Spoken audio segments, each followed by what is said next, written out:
घोषणा किया है और इसके साथ हम आगे बढ़ेंगे। हम आप सबसे गुजारिश करते हैं, हर ज़िले में आप हमारे साथ आइए, मिलिए, एक डायरेक्शन दीजिए, कैसे जाना है, किस तरीके से आगे बढ़ना है, उसके वास्ते आप हमें सबक दीजिए। क्योंकि हम मानते हैं आवाम सबको सबक देती है, बड़े से बड़े नेता को सबक देती है। तो हम आपके दरमियान आने के लिए एक यात्रा का आज हमने घोषणा किया है और आगे चलेंगे। I wish to inform everyone that Telangana Jagruti is taking up a 4-month long yatra which is called Jagruti Janam Bata. This is essentially a listening tour. We want to understand, we want to talk to people, listen to them. Rural Telangana has many intellectuals. We want to take their guidance, we want to take their support, we want to go to the people. Not only sit in Hyderabad to plan for what Telangana needs, but we want to reach out to the rural Telangana, understand what Telangana needs. Especially, I strongly believe that we have achieved geographical Telangana. We need to achieve Samajika Telangana, which will give equal opportunity to everybody, which will give social, economical and political respect and freedom to everybody, especially to the youth and women of every cross section of Telangana. That will be our focus area. We will work on it. This will not only be a listening tour, this will be a tour where we will strengthen Telangana Jagruti as an organization. I should also inform all of you that when I started Telangana Jagruti, I did not use Honorable Shri KCR Garu's picture. But when I joined Telangana Rashtra Samiti in 2014 and contested as a member of parliament, I started using our leader's picture. Now that our ways are apart, now that unfortunately I've been suspended from the party and I'm trying to understand Telangana from the perspective of the people, want to get a fresh understanding of what is happening in rural Telangana. Because in 10 years of KCR's regime, Telangana was all right. There could have been some mishaps, but then it was largely going towards development. But in the last 2 years of Congress, everything is on a standstill. We want to address issues of OBCs, of women, of youth, of poor people in OC communities, of everybody. And the best way to do is to go to the people themselves and listen to them. So that is what we are trying to do. So Jagruti Janam Bata is going to be a 4-month long tour across Telangana, and we are going to begin it on the 25th of this month. Thank you. Jai Telangana. Jai Jagruti.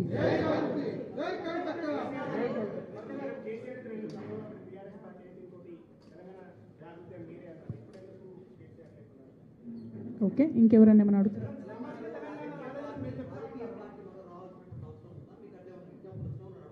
Okay,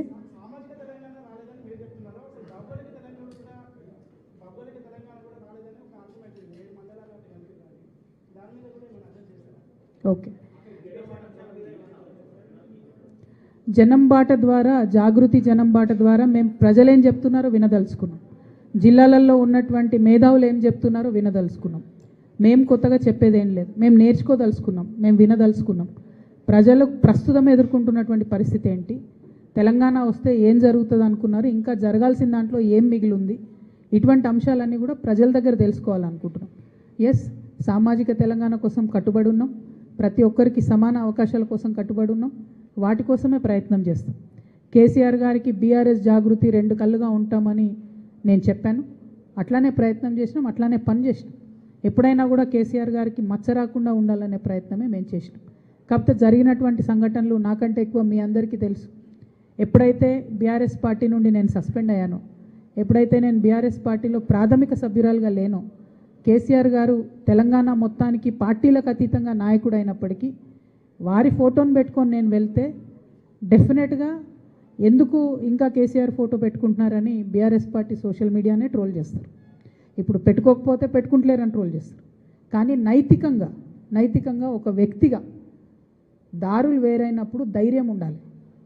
ఖచ్చితంగా నేను అనుకున్నది ప్రజల దగ్గరికి వెళ్తాను, వారితో మాట్లాడతాను, ప్రజల మద్దతు కూడగడతాము. మీరు అన్నట్టుగా రాజకీయంగా స్పేస్ ఉందా లేదా, రాజకీయ పార్టీ పెట్టాలన్నా వద్దా, ఇప్పుడు నాకు తెలియదు. నేనే వెళ్తున్నా ప్రజల దగ్గరికి. ఈ 4 నెలల తర్వాత ఖచ్చితంగా వారు ఏం చెప్తారో విందాం, ఏమంటారో విందాం. తెలంగాణలో స్పేస్ ఉందో లేదో నాకు తెలియదు. నేను ఇందాక చెప్పినట్టు ప్రజలే పెద్ద గురువులు అందరికీ. వారి దగ్గరికే వెళ్ళదలుచుకున్నాం, వారితోనే మాట్లాడదలుచుకున్నాం. అందుకే ప్రతి జిల్లా రెండు రోజులు పెట్టుకున్నాం. 2 రోజుల్లో అనేక మందిని కలిసేటటువంటి ఆస్కారం ఉంటుంది. ఎవ్రీ క్రాస్ సెక్షన్ కలిసేటటువంటి ఆస్కారం ఉంటుంది. కాబట్టి ఈ ప్రయత్నం చేస్తూ ఉన్నాం. ఈ ప్రయత్నంలో ప్రతి జిల్లాలో మీడియా మిత్రులను కూడా కలుస్తాం. సో వారి దగ్గర నుంచి అందరికన్నా ఎక్కువ ఇన్పుట్స్ ఉంటాయి, అన్ని సెక్షన్స్తో మాట్లాడుతూ ఉంటారు. కాబట్టి కలవనటువంటి వారే ఉండరు, అందరినీ కలుస్తాం. ఒక సమగ్రమైనటువంటి అండర్స్టాండింగ్ ఆఫ్ తెలంగాణ కోసమే ఈ యాత్ర చేపడతా ఉన్నాం. Thank you.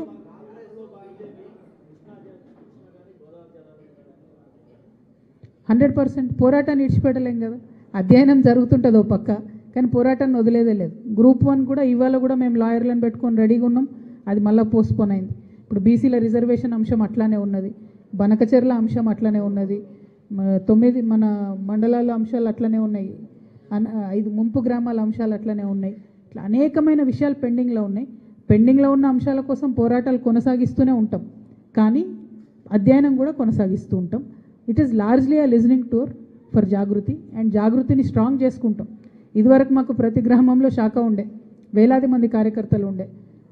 ఒకప్పుడు సార్ చెప్పినని కొంచెం ఆపినాం ప్రోగ్రామ్స్, మళ్ళీ రివైవ్ చేసుకుంటాం. మా పాత కార్యకర్తలందరినీ కూడా కలుస్తాం, కొత్త వాళ్ళని కూడా చేర్చుకుంటాం, కొత్త వాళ్ళతో కూడా మాట్లాడతాం, సంస్థను పటిష్టం చేసుకుంటాం, తెలంగాణ వ్యాప్తంగా పర్యటన చేస్తాం. Thank you.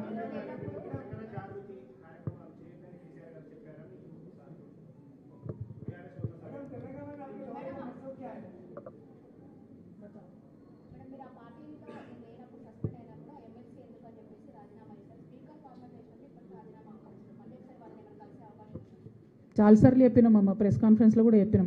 మేము ఫుల్ హోషో ఆవాజ్లో రిజైన్ చేసినాం, యాక్సెప్ట్ చేయండి అని మళ్ళీ కూడా కోరుతున్నాం. మాకు ఎమ్మెల్సీతో పని లేదు, అవసరం లేదు. పార్టీ వద్దనుకున్నాక మాకు పదవి చిన్న ముచ్చట, పార్టీయే మెయిన్. పార్టీయే వద్దన్నాక పదవి అనేది చాలా చిన్న ముచ్చట. సో అందులో కాంగ్రెస్ పార్టీ రాజకీయం ఏందో నాకేం తెలియదు, వాళ్ళకి ఎందుకు ఇబ్బంది అవుతుందో నా రాజీనామా యాక్సెప్ట్ చేయాల్సి నాకు తెలియదు. నాకు చేస్తే ఎవరైతే పార్టీ మారిన ఎమ్మెల్యేలు ఉన్నారు కదా, మరి వాళ్ళందరికీ చేయాల్సి వస్తుందని ఆగుతున్నారా ఏందో, వాళ్ళ గోల్ ఏందో నాకు తెలియదు. నాకైతే పదవి మీద వ్యామోహం లేదు. పార్టీయే స్ట్రెంగ్త్ అనుకున్నా, పార్టీయే నన్ను వద్దనుకున్నప్పుడు పదవులతో నాకు సంబంధం లేదు. Thank you.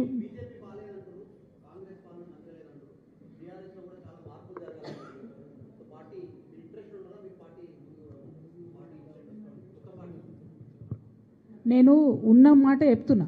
ఇప్పుడు భారతీయ జనతా పార్టీకి 8 మంది ఎంపీలను ఇస్తే మనకు 8 కొత్తలు కూడా ఇవ్వాలి వాళ్ళు బడ్జెట్లో. 2 బడ్జెట్లు అయిపోయినాయి.